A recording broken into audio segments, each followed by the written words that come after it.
Well, I don't know how well that's coming through on the camera.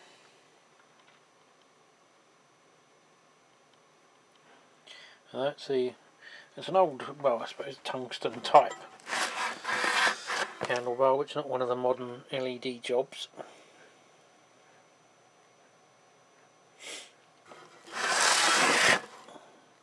It's quite a subtle effect. I've got the lights off in the room at the minute, but if you're right in the focal point of the beam is okay. Well, this one's for you, Paul. Mr. Tommy Tank. Just come in the post today is the 85-ton Cockerill. That's a jouef French crane.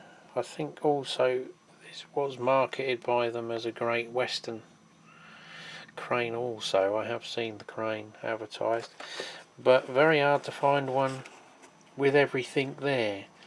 I've just seen another one which is literally just the crane, which is absolutely no use because you need the match trucks to actually move the crane. There's a diagram on the lid of how to put it together and what does what,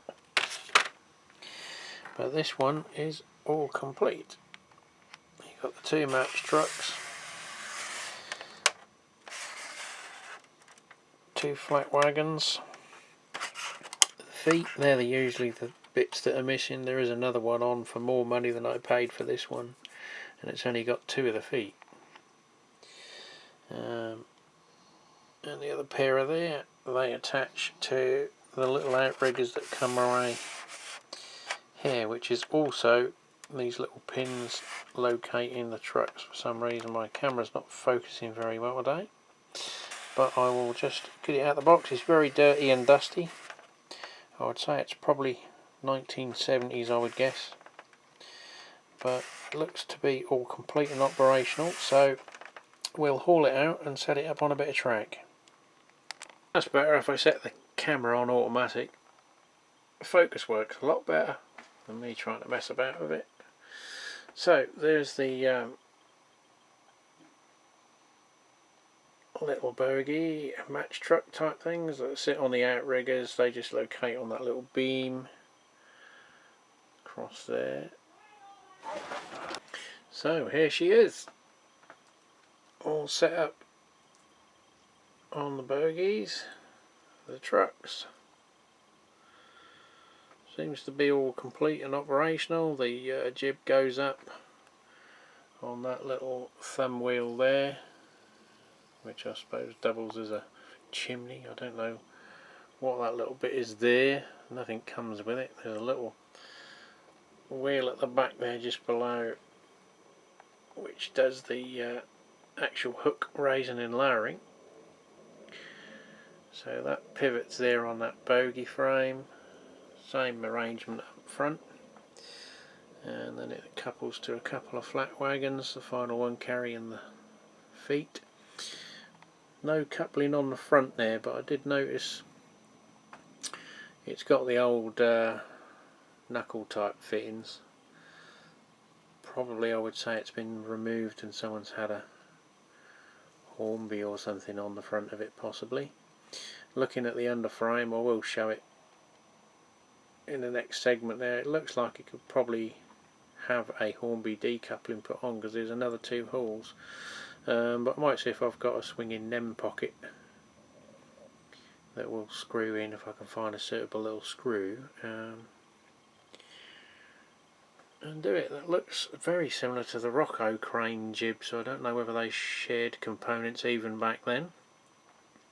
I'm sure I've got a Rocco crane knocking about somewhere which looks very similar, but yeah, it's all there, which is unusual for a crane.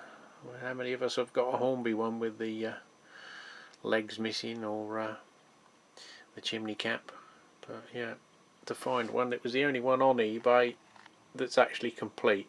They did want 50 for it. They then sent me one of the private offers for £40, and I sort of milled over it, and it was including the postage, so still a chunk of money, but it's not something that comes up very often.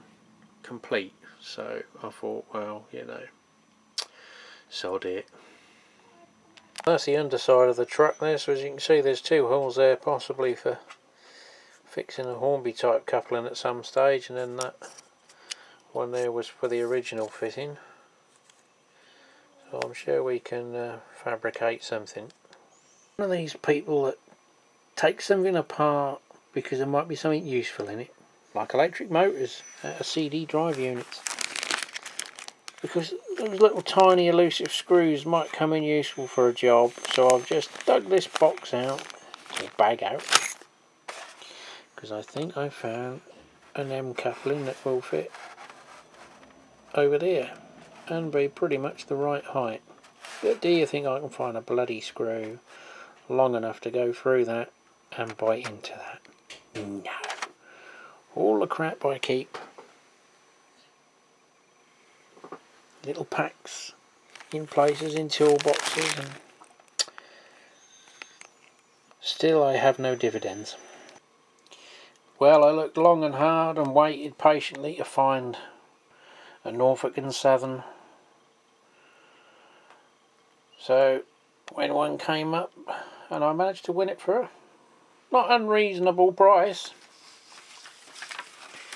I won it, and it turned up in this, and it rattled, and I thought, I have had it opened because I've already took the photographs that I'll try and include shortly. Yes, as you can see, these are the bits I've collected so far that should be attached to the loco.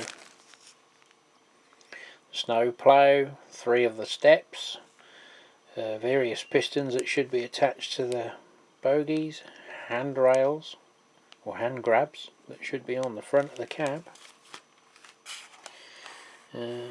Both fore and aft handrails are off. They, I think, probably would clip back in, but you can see there, if there's a nice crack going up there. Steps broke off at the bottom, in the middle, the other one's the same size. A piece of detailing off of the bogie.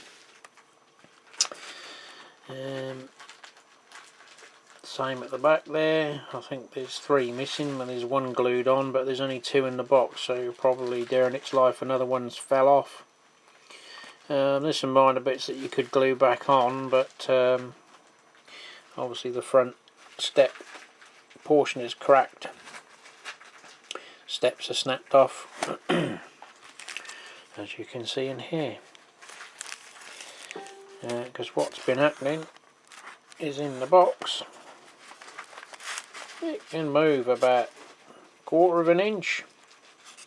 So obviously during its travels it has slammed into the front of the box several times, and each time something else has fell off it.